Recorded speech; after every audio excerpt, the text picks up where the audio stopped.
Topic क्या है हमारा? मैट्रिसेस। ठीक है, इससे पहले नाम सुना है कभी इसका? एक्चुअली मैट्रिसेस है क्या? मैट्रिक्स कुछ नहीं है, इसमें बस एक छोटा सा है अरेंजमेंट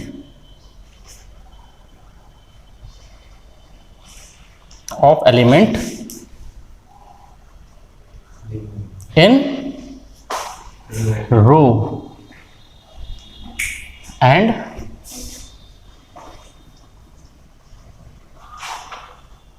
कॉलम। ठीक है, रो एंड कॉलम में एलिमेंट्स का जो अरेंजमेंट है वही मैट्रिसेस है। ठीक है, और कैसा? अगर ले लें, अगर एक मैट्रिक्स ले लें, if A is a matrix और इसके अंदर एलिमेंट लिख लेते हैं A11 A12 A13 dot dot dot A1n A21 A22 A23 2n AM1 AM2 AM3 dot dot dot AMn।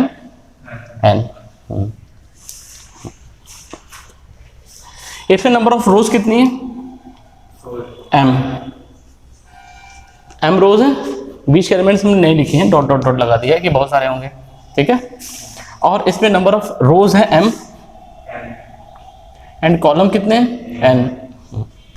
तो अगर आपके पास नंबर ऑफ रोज m है and number of column n है तो order of matrix, order of आपकी हो गई m cross n। m cross n मतलब r into c, row and column. ठीक है, and the total number of element mn। ठीक है, and the total number of element in the matrix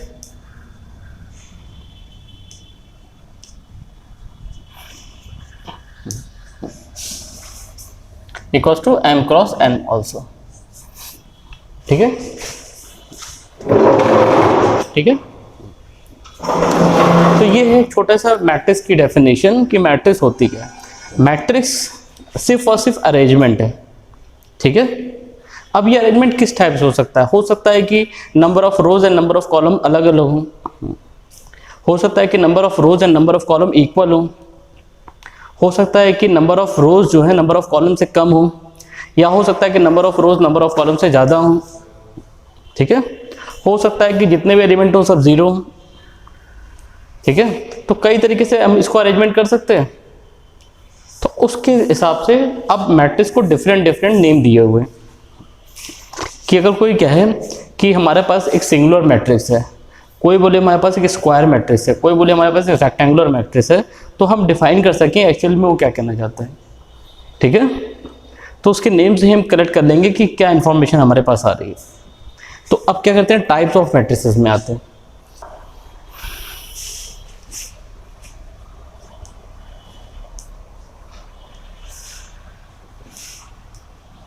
ठीक है, पहला कर रहे हैं हम रो मैट्रिक्स। रो मैट्रिक्स नाम से ही लग रहा है कि कुछ स्पेशल रो के लिए होगा, है ना, तभी उसी के नेम पे रो पड़ा हुआ है। तो if a matrix have only one row. ठीक है, कैसे? मैट्रिक्स ले लेते हैं, तो रो की बात हो रही है ना, ये तो कॉलम हो गया। तो रो में हमने ले लिया ये, और यहाँ पे हमने ले लिया A1 A2 A3 dot dot dot n। ठीक है, तो ये क्या होगी, इसमें एक ही रो है, नंबर ऑफ कॉलम्स तो बहुत सारे, तो ये कैसी मैट्रिक्स होगी, रो मैट्रिक्स। अब आते हैं सेकंड पे, column matrix.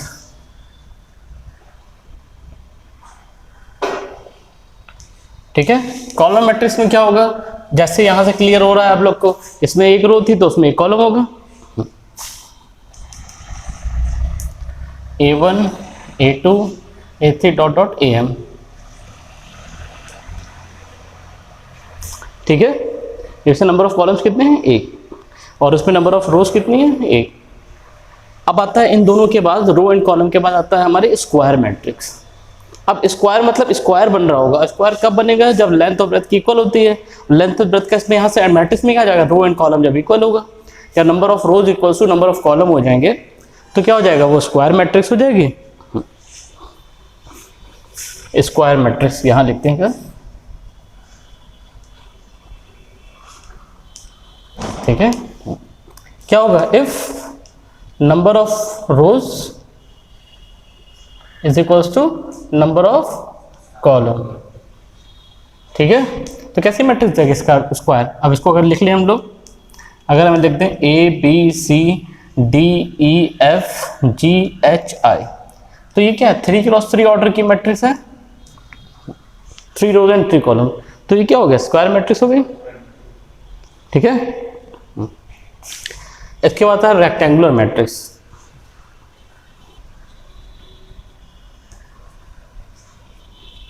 Rectangular matrix, if number of rows is not equals to the number of column, ठीक है। इस कंडीशन में क्या होगा, अगर हम ऐसे ले लें ABCDEFGHIJKL,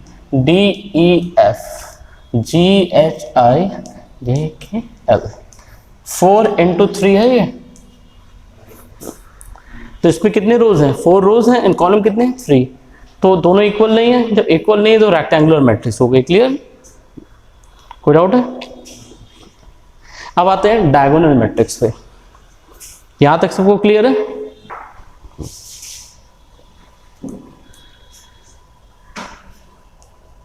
डायगोनल मैट्रिक्स, अब ये क्या होती है डायगोनल मैट्रिक्स, डायगोनल आप सबको डिफाइन है कि लाइन जो फर्स्ट कॉर्नर और थर्ड कॉर्नर को मिलाती है, ये थर्ड कॉर्नर और सेकंड कॉर्नर और फोर्थ कॉर्नर को मिलाती है, तो होता है ना। तो अगर एक मैट्रिक्स ऐसे लिख दें, 1, यहां लिख दें A, B और C, 3 एलिमेंट हैं, नंबर क्या लिखेंगे, ABC 3 एलिमेंट हैं, 0 0 0 0 0 एंड 0। देखिए इस मैट्रिक्स में क्या है कि डायगोनल को छोड़ के बाकी सारे एलिमेंट क्या है, 0 है, और सिर्फ डायगोनल के एलिमेंट्स हैं, तो ये कैसी मैट्रिक्स होगी, डायगोनल मैट्रिक्स। इसी डायगोनल से थोड़ा सा और मॉडिफाई कर दें तो बनती है स्केलर मैट्रिक्स, ठीक है। तो स्केलर में क्या होता है, स्केलर मैट्रिक्स में यह होगा जो भी एलिमेंट्स होंगे यहाँ पे वो सेम होंगे, डायगोनल्स के एलिमेंट्स क्या हो जाएंगे, सारे सेम हो जाएंगे, ठीक है। तो अगर हम मैट्रिक्स ले लें A, तो यहाँ पे A, यहाँ पे A, यहाँ पे A, 0 0 0 0 0 0, ठीक है। और मैट्रिक्स को देखिए हमेशा इस ब्रैकेट में लिखते हैं, ठीक है, इस तरह लिखते हैं हमेशा, इसी के बीच में हमेशा एलिमेंट लिखेंगे, ठीक है। तो ये हो गया आपकी स्केलर मैट्रिक्स। इसके बाद इसी का एक तीसरा फॉर्म आता है आइडेंटिटी मैट्रिक्स, जिसको हम आई से लिखते हैं। उसमें ये होता है कि जितने भी एलिमेंट डायगोनल्स के होंगे वो 1 होंगे, rest of elements are 0 only, ठीक है। ये हो गई आपकी आइडेंटिटी मैट्रिक्स, ठीक है। तो ये सारी मैट्रिक्स आपने पढ़ ली। एक और होती है कौन सी, ट्रांसपोज ऑफ मैट्रिक्स, तो आगे पढ़ेंगे। एक होती है सिंगुलर मैट्रिक्स,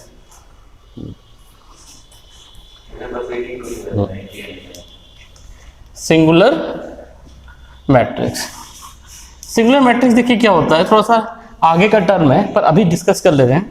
सिंगुलर मैट्रिक्स एक ऐसी मैट्रिक्स होती है जिसका इनवर्स फाइंड नहीं होता है, हैज नो इनवर्स, ठीक है। अब ये इसका एक पर्टिकुलर वर्ड है जिसको अभी यूज कर देंगे, आपको समझ में आएगा। जिन यूज करते हैं डिटर्मिनेंट जिसका 0 होता है, जिसका डिटर्मिनेंट क्या होता है, 0 होता है, वो होती है सिंगुलर मैट्रिक्स। और डिटर्मिनेंट 0 हो जाएगा तो इनवर्स फाइंड नहीं होगा। ये भी आपको समझ में नहीं आ रहा होगा कॉन्सेप्ट, आगे बढ़ेंगे तो ये कॉन्सेप्ट क्लियर हो जाएगा।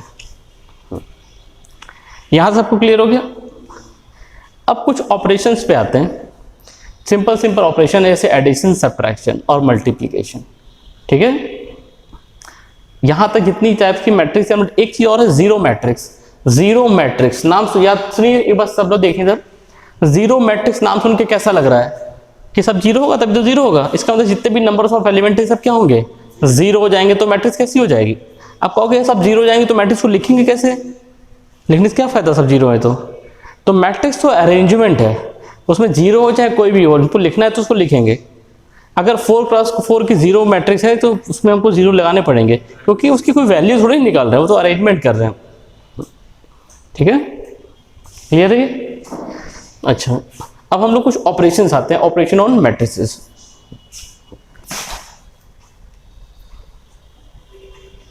ऑपरेशन ऑन मैट्रिसेस, ठीक है।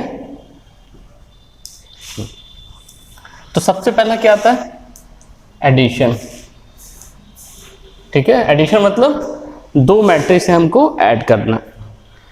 ठीक है, और सबसे इंपॉर्टेंट क्या चीज है पता है, if a matrices have same number of row and column,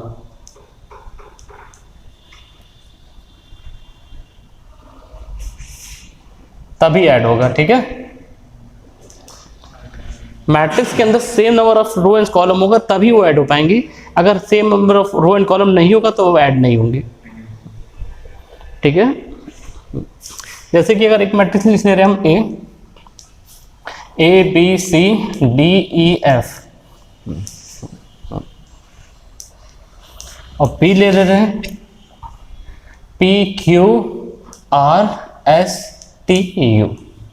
ठीक है, तो अगर हम ए प्लस बी करते हैं तो देखिए क्या होगा, सेम पोजीशन के जो एलिमेंट हैं वो क्या हो जाएंगे, ऐड हो जाएंगे। तो a plus P, b plus Q, c plus R, d plus S, e plus T and f plus U, ये एडिशन हो। अच्छा, जब हम एलिमेंट लिखते हैं तो इस हर एलिमेंट को हम ऐसे लिखते हैं ए आई जे। इस ए आई जे का मतलब पता है क्या होता है, I for row, J for column. आप कहोगे R फॉर रो और C फॉर कॉलम होता है, यहाँ तो दूसरी डेफिनेशन हो गई, I for row, J for column. इसलिए हुआ क्योंकि इंग्लिश नहीं है, मैथमेटिक्स, यहाँ कुछ भी हो सकता है। ठीक है, I for row and J for column. अब कल से इंग्लिश पढ़ना ना तो यही पढ़ना, I for row and J for column. क्या होगा, अब जैसे कि अगर हमको पहला लिखना है तो क्या लिखेंगे, पहली रो पहला column, first row and first column. दूसरा first row and second column. Third first row and third column. उसके सेकंड रो में आ गए तो सेकंड रो फर्स्ट कॉलम। ठीक है, second row second column, second row third column. इस तरह ये जो नंबर नीचे लिखे होते हैं वो शो करते हैं कि ये एलिमेंट किस पोजीशन का है। समझ में आ रहा है? तो अच्छा, अब एडिशन पे आया था, तो एडिशन इस तरह हुआ कि सेम नंबर के एलिमेंट्स सेम नंबर के पोजीशन वाले एलिमेंट्स से ऐड हो गए। अगर ये सब्ट्रैक्शन होता, मान लीजिए यहाँ पे सब्ट्रैक्शन होता, ठीक है, तो क्या करते, अगर सब्ट्रैक्शन होता तो सेम यहाँ पे माइनस है तो यहाँ पे माइनस, यहाँ माइनस, यहाँ माइनस, माइनस माइनस, तो कि जहाँ जहाँ एडिशन था वहाँ वहाँ पे सब्ट्रैक्शन हो जाता। आगे समझ में? अब हम लोग किस पे आते हैं, हम लोग आते हैं मल्टीप्लिकेशन पे। ठीक है, अब इसके एडिशन के कुछ रूल्स भी, जैसे कि होते हैं ना आपके कम्यूटेटिव, एसोसिएटिव, है ना, तो एडिशन के कुछ रूल होते हैं। तो मैट्रिक्स का जो एडिशन है ये एडिशन के रूल फॉलो करता है। कौन कौन से, अगर हम कम्यूटेटिव लॉ की बात करें तो कम्यूटेटिव लॉ क्या होता है, a plus b equals to b plus a होता है ना। तो मैट्रिसेस में भी अगर दो मैट्रिक्स को हम ऐड कर रहे हैं, इसका मतलब a प्लस बी करें चाहे b प्लस ए करें, वैल्यू सेम आएगी। एसोसिएटिव का मतलब क्या हुआ कि एक a कर लें और एक ब्रैकेट में b प्लस सी कर दें, तो अगर हम a प्लस, ये कंडीशन आएगी हमारी एसोसिएटिव की, a plus b plus c equals to a plus b plus c, ये रूल भी फॉलो होगा। ठीक है, समझ में आ रहा है? तो ये जो अलजेब्रा के रूल्स होता है एडिशन ऑफ मैट्रिक्स फॉलो करता है।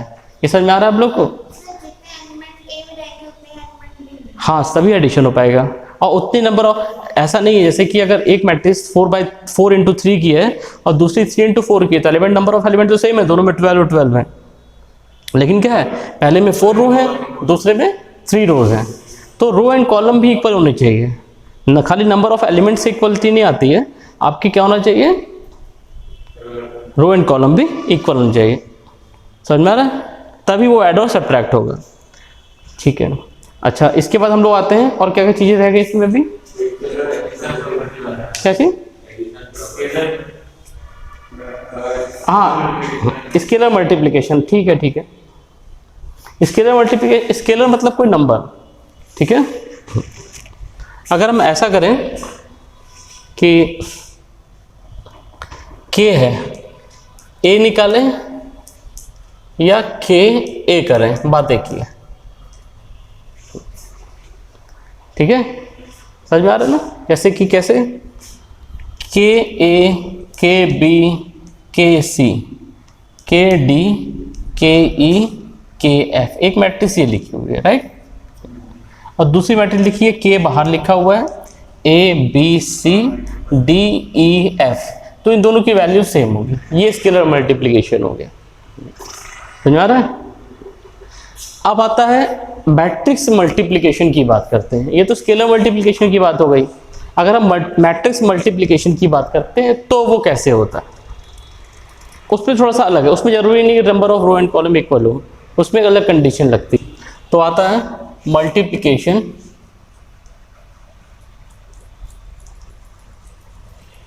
Of matrices. अब मल्टीप्लिकेशन ऑफ मैट्रिसेस कैसे करेंगे ये देखते हैं। तो इसके लिए जरूरी है, मान लीजिए एक मैट्रिक्स है A B C D E F, ये इसका ऑर्डर क्या है 2 × 3। एक मैट्रिक्स ले लेते हैं B P Q R S T U, इसका ऑर्डर क्या है 3 × 2। देखिए जब ये पहली मैट्रिक्स है 2 × 3 ऑर्डर की, ये है 3 × 2, जब तक ये दोनों सेम नहीं होगा तब तक मल्टीप्लिकेशन नहीं होगा। यहाँ पे 4 होता है, यहाँ पे 5 होता है, उससे मतलब नहीं, लेकिन ये दोनों सेम होना चाहिए, तभी पॉसिबल होगा कि वो मैट्रिक्स मल्टीप्लाई होगी। अब मैट्रिक्स मल्टीप्लाई होने के बाद रिजल्ट जो आएगा वो भी यहीं से क्लियर है, तो ये जो बचे हुए एलिमेंट वहीं इसका नया मैट्रिक्स का ऑर्डर होगा 2 × 2। समझ आ रहा? जब तक ये दोनों सेम नहीं, ये कुछ भी हो सकता है, ये कुछ भी हो सकता है। ठीक है, आपका कॉलम और ये मतलब अगर हम इसको R1 लिखें, इसको C1 लिखें, इसको R2 लिखें, इसको C2 लिखें, तो C1 = R2 होना चाहिए। ठीक है, अगर C1 = R2 नहीं है तो वो मल्टीप्लाई नहीं होगी। अब ये मल्टीप्लिकेशन होता कैसे वो देखते हैं। मल्टीप्लिकेशन ऐसा होता है कि फर्स्ट एलिमेंट की रोज के एलिमेंट, ठीक है, अपने सेकंड में अपने कॉलम के करस्पॉन्डिंग एलिमेंट के साथ मल्टीप्लाई होते हैं और उनको ऐड किया जाता है। कैसे? अगर हम ए बी करें, ए क्रॉस बी अगर करें तो देखिए कैसे बनेगा। ये जो ए है इस पी के साथ मल्टीप्लाई होगा, मतलब ए पी प्लस अभी अभी देखिए बी जो है इस आर के साथ होगा, ये जो सी है ना ये इस टी के साथ होगा।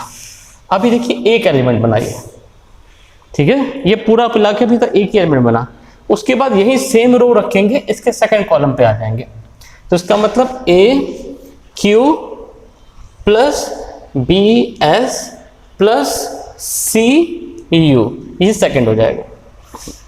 अब देखिए क्या हुआ, आगे की कॉलम खत्म हो गई। अगर आगे की और कॉलम होते तो फिर इसी का, जब तक कॉलम खत्म नहीं हो जाती है तब तक इसकी एक रो चलती रहती है, ठीक है। अब उधर कॉलम नहीं है तो नेक्स्ट अब क्या करेंगे, नेक्स्ट रो पे आएंगे, इस पे आ जाएंगे, ठीक है। अब इसको फिर वही करेंगे, फिर इससे और इससे मल्टीप्लाई करेंगे, तो क्या हो जाएगा dp plus cr plus ft, ठीक है। फिर आगे देखिए dq,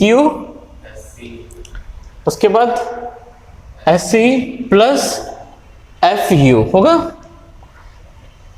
तो एक एलिमेंट ये हुआ, एक ये हुआ, एक ये हुआ, एक ये हुआ। ये कितनी ऑर्डर की हुई? 2 क्रॉस 2 ऑर्डर की हुई। और ये देखिए यहीं से डिफाइन था कि 2 क्रॉस 2 होगी। समझ में आ रहा है? तो 3 ऑपरेशन हमने पढ़ लिए। एक चीज और भी है कि अगर a क्रॉस b हो रहा है तो जरूरी नहीं कि b क्रॉस a भी हो जाए, एग्जिस्ट करे। कैसे? इसी कंडीशन में देख लीजिए, ठीक है। कंडीशन रखें तो यहां देखिए, यहां तो हो सकता है कि पॉसिबल हो जाए, ठीक है। क्यों? कि देखिए यहां पे 2 क्रॉस 3 था और ये क्या था 3 क्रॉस 2। इसको आगे कर दीजिए 3 क्रॉस 2 और 2 क्रॉस 3, यहां तो हो जा रहा है। लेकिन मान लीजिए कि हमने क्या बोला, इससे कोई मतलब नहीं है, यहाँ पे 5 होता है, यहाँ पे 4 होता, तो क्या मिलता? ठीक है। तो जरूरी नहीं कि वो एग्जिस्ट करे। समझ में आ रहा है ना कि अगर a क्रॉस b एग्जिस्ट कर रहा है, जरूरी नहीं कि b क्रॉस a भी एग्जिस्ट करे। समझ में आ रहा है? तो ये आपके पास एक मैट्रिक्स दे रखी है 2 3 1 5 6 4, ठीक। और दूसरी दे रखी है, b को ले लेते हैं 0 1 5 2 1 3। ऑर्डर देखिए इसका क्या है, 2 क्रॉस 3 और ये 3 क्रॉस 2। तो अगर हम a क्रॉस b अगर निकालें तो देखिए क्या हो जाएगा, 0 पहला आएगा, दूसरा देखिए क्या होगा 15 होगा और तीसरा 1 होगा। ये हो गया। फिर देखिए वही सेम आगे बढ़ेगा तो 2 प्लस 6 प्लस 3 होगा। ये जो मल्टीप्लाई होगा 0 प्लस 30, ठीक है, और प्लस 4 होगा ना, क्योंकि ये से मल्टीप्लाई होगा 0, ये से मल्टीप्लाई होगा 30, और जब ये 4 इससे 1 से मल्टीप्लाई होगा तो कितना होगा 4 होगा। फिर ये 5 किससे हुआ 5 प्लस 6 कितना हुआ 12 और प्लस 12। तो आंसर देखिए कितना हो गया 16, ठीक है। 11 होगा ना, 34 और ये कितना हुआ 29, राइट। तो ये आपकी मैट्रिक्स बन गई। आगे समझ में? तो आपने आज जो 3 चीजें पढ़ी वो क्या थी, एडिशन, सब्ट्रैक्शन और मल्टीप्लिकेशन। बहुत सिंपल चीज आज हमने पढ़ाई, कोई चीज नई चीज, ऐसा कोई स्पेशल चीज नहीं पढ़ाई है। ये समझो कि आज आप लोग पहली बार मैट्रिक्स पढ़ रहे हो ना, तो आज एक इंट्रोडक्शन था, कल से इसकी चीजें कुछ स्पेशल प्रॉपर्टीज पढ़ेंगे। इसके बाद जो हमारा बचा है वो भी ट्रांसपोज ऑफ मैट्रिसेस बचा है, ठीक है। अभी हम लोग को इसके आगे बहुत चीजें पढ़ ली हैं।